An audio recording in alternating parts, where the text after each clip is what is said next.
This episode is sponsored by BetterHelp. October 10th is World Mental Health Day, and this year we are saying thank you to therapists. BetterHelp therapists have helped over 5 million people worldwide on their mental health journeys. That's millions of stories and millions of journeys. Behind each one of them is a therapist who showed up, listened, and helped someone take that next step forward. Moments in therapy, like asking the right questions, having a safe place to get emotional or cry, or small wins, they can change lives. This World Mental Health Day, BetterHelp is honoring those connections and the therapists who make them possible while showing how easy it is to get guidance from a licensed therapist online with BetterHelp. I've been doing therapy for over 2 years and I couldn't recommend it enough. It's helped me so much with relationships with my friends, families, even myself. It's helped me understand myself better, and it's just made for such a better life. It really has. With over 30,000 therapists, BetterHelp is the world's largest online therapy platform, having served over 5 million people globally. And it works with an average rating of 4.9 out of 5 for live sessions based on over 1.7 million client reviews. This World Mental Health Day, we are collaborating with those therapists who have helped millions of people take a step forward. If you're ready to find the right therapist for you, BetterHelp can help you start that journey. Our listeners get 10% off of their first month at BetterHelp.com/PFF. That's BetterHelp, HELP.com/PFF. Lions and Bengals, next game that we're getting. This is the last game that we're talking about here from the Sunday slate. Detroit wins this one 37-24. It was not as close as the final score indicated there. The top 5 graded players that we had for the Detroit Lions in this one: linebacker Jack Campbell with a 92.8, edge rusher Aiden Hutchinson. Aiden Huntington and Aiden Hutchinson in the same league is messing me up. Aiden Hutchinson, 91.6 overall grade. Offensive guard Christian Mahogany with an 85.9. Wide receiver Amon-Ra St. Brown, an 85.6. And then offensive tackle Penei Sewell, an 84.4. Jared Goff in this one, a 68.2. To be honest with you, wasn't asked to do a lot. So that's why you don't see his grades that high above average, because he just was not asked to do a lot in this game. Edge rusher Trey Hendrickson was the top man for the Bengals on the other side with a 91.5. Wide receiver Jamar Chase, a 79.1. Cornerback DJ Turner, a 72.9. Wide receiver Andre Yosivas with a 72.7. And then defensive tackle BJ Hill, a 70.2. Jake Browning in this game, 38.8. Dalton Sad told the story. You want to just do it all at once? I can get through this one pretty quickly if you want. Go ahead. I don't have even a most disappointing, because this is about how this game was supposed to go. So nothing really disappointed me here. I would say if you're in the Cincinnati front office and you are looking for more scouts or things of that nature, you should probably make some calls to Detroit and find out how they built that team, or if anybody's looking for a pay raise, because you look at the difference. It's just the difference walking into this game. More than Jared Goff, more than Amon-Ra St. Brown and the weapons, more than even Joe Burrow's injury and Burrow not playing. O-line, D-line. Here we go. Offensive line grades in this game. Lions, 77.5. Bengals, 52.9. Defensive line grades. Lions, 86.4. Headlined by Hutchinson there. Bengals, 46.5. And Hendrickson's obviously the only guy they have, and I'm going to get something on that in a second. This is just the story of one team that's an elite trench team, and they have been for 5 years, and another that has not been anything close to it on either side of the ball other than one guy for the better part of 5 or 6 years. This Detroit team, we know what Cincinnati is at this point. They're just, because of this, they're not going to win very many games, and they don't have Joe Burrow to make up for it. This Detroit team, it's funny, like doing the NFL and college side, because I'm watching this game and even last week's game a bit against Cleveland. I feel like I'm watching the same game as I do every Saturday with the Miami Hurricanes, which for those who don't watch college or don't tune in, it's the same thing. It's one of the best O-lines in the league. It's one of the best D-lines in the league. And the quarterback, despite it being a 68 grade, like you mentioned, Jared Goff still played a really good game. He just gets to do it his way. He releases it quickly. He finds the open guy. Get the football out. I got a million athletes on the outside who can win. I got 2 good backs who could win. I feel like I'm watching the same game right now with these two teams, with the Miami Hurricanes at the college level. And funny enough, Max has compared Carson Beck to Jared Goff a million times over. Right. So, yeah, there you go. And the Lions at the NFL level, where it's just like they have such a floor. And then you go back and look at the one game they lost. You need a team with the caliber of defensive linemen and trench play, because the Packers' offensive line is pretty good when healthy. You need a team with the caliber of trench play like the Packers have to keep up with this Lions team. And the teams that don't have that, those other 4 teams the Lions have played so far, they've gotten their doors blown off them because of it. The Lions, no matter who's calling the plays or anything like that, O-line, D-line, absolutely dominant. Yep. Who's saying this in the chat? Desert Sky saying this in the chat. Goff with another 80-plus completion game, 150-plus quarterback rating, 10-plus yards per attempt, and he's a 68. You guys got to understand, like, Goff, a 68 is above average. We told you that the average is a 60, but Goff didn't do anything that was incredible in this game. He didn't turn the ball over. He was fine. He was exactly what they needed him to be. He had no turnover-worthy plays. He also had no big-time throws. If you go back and you watch a lot of those throws, they're wide-open players, and they're wide open for the NFL. If you got a yard or two of separation from a defender, that's wide open. Basically, Jared Goff's entire day was wide-open passes.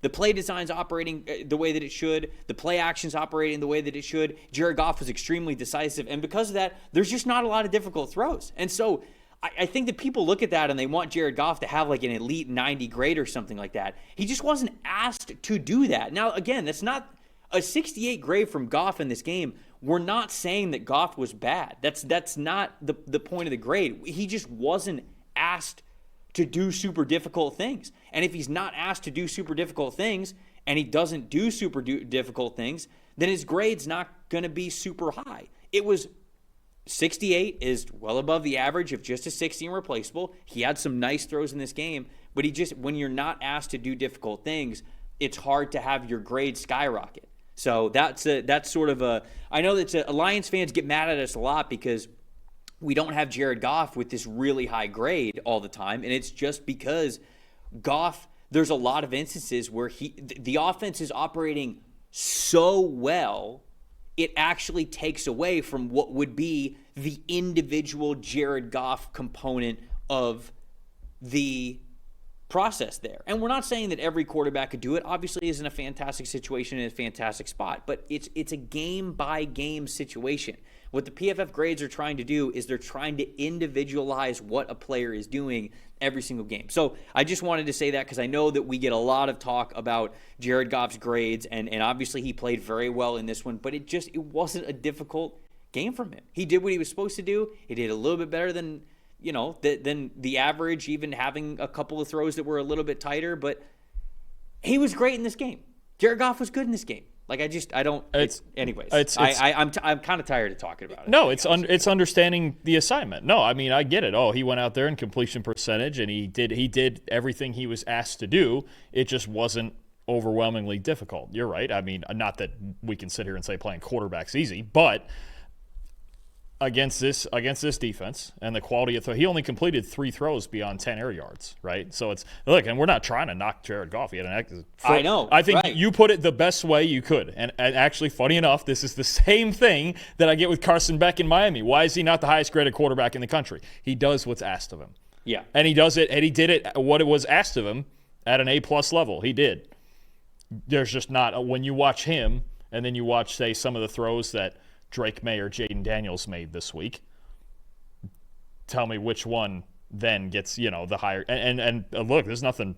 Jared Goff did nothing wrong with this week. He only had one negatively graded throw the entire day. Right. So right. I'm like, he did that needs to be said too. That a lack of negatives week to week for a quarterback is actually more stable to predict. So you know what you're getting out of Jared Goff. Right. This we can sit here and tell you the grade. It's solid. It's not overwhelmingly flashy. Gets the job done. Game like this, you don't need him to sit there and grade a 95. Yeah. And but in Desert Sky Guy in the chat is like going back and forth with us. He wasn't trying to like dunk on the grades or anything like that. And I didn't mean for my response to like come off as attitude to you as well. I just sort of the Jared Goff thing is I feel like there's and I'm not saying that Desert Sky is one of these people. Very clearly, he's not in the chat. But I feel like there are a lot of people who like want to hear the answer to the Jared Goff grades, but then like don't actually want to hear the answer to the Jared Goff grades when we explain it. Yeah, he was solid. That's my answer. He was solid, and the Bengals defense did not force him into making individual difficult throws in this game. There are plenty of other games that Jared Goff has played where he has been an individual catalyst with phenomenal throws himself, in which he is graded as an elite quarterback. So those grades are obviously graded differently because we are grading every single grade and every single throw and every single play on an individual performance of how you played there. So some game scripts are just not built for you to have an elite passing grade. This is one of those days for Jared Goff, and that doesn't mean that he's bad whatsoever. Anyways, I'm going to go to Cincinnati side of things. Dalton, I got some stats for you. You ready for this? Oh, boy. They're about the Cincinnati Bengals offensive line. Oh, boy. Because I didn't think that it was enough to just say that the Bengals offensive line was bad, because we do that a lot. The Cincinnati Bengals had a 47.7 overall blocking grade in this game. That is the 5th time out of 5 games that they have recorded a single game team blocking grade below 60. So they have not had a team blocking grade above 60 yet this year. Since the start of last season, they have only recorded a team blocking grade above 65 3 times. Since Joe Burrow was drafted, they have only recorded a 65 or above team blocking grade in 28 of their 89 games, with only 11 of them coming over the last 3 years. Most of those good numbers come in the 2021 and 2022 years when they were double-digit win teams. This team has actively gotten worse on the offensive line, in which the offensive line was already a negative narrative of why they did not win the Super Bowl. They have only gotten worse every single year since then. Yep. They have failed. They have absolutely failed. They failed Burrow. They've even, the team building, now I don't know how much Zach Taylor goes into it, but I don't think that Zach Taylor's a perfect head coach by any means, but what are you going to do behind this offensive line? Because it's not win, certainly not consistently. So until that somehow gets fixed aggressively, Joe Burrow won't even save this team. So that's my stat that told the story. No arguments here on that one. I'll tell you what, the guy who tore it up this week, as he's tearing it up every week, Trev, I might have just been a year early on Aiden Hutchinson, man. Oh, for defensive player of the year? He is just... I should have bet it. You're a coward. And I know this was the most obvious matchup of the week, with the, at least I should say mismatch of the week. But Aiden Hutchinson, 9 more pressures. 3 more pressures on top of that were negated by a penalty. Had a sack, forced fumble, 28% pass rush win rate. Does it start to feel like, and I know there's other great candidates, Fred Warner's great, we got some other pass rushers, but does it not start to feel like that maybe this Defensive Player of the Year race actually just comes down to this NFC North race, and we do kind of the MVP thing where it's either going to be Hutchinson or Parsons, and whoever wins this division is going to get it. Yeah, I mean, I know Myles Garrett's always in it. How about Will Anderson? I'm looking at this right now. Will Anderson. Well, Anderson's nuts. How about a 32% pass rush win rate? That's your guy right there, isn't it? That's who I picked. Boy. Yeah. But you look at... He's cooking. Anderson, Garrett, Parsons, Hutchinson.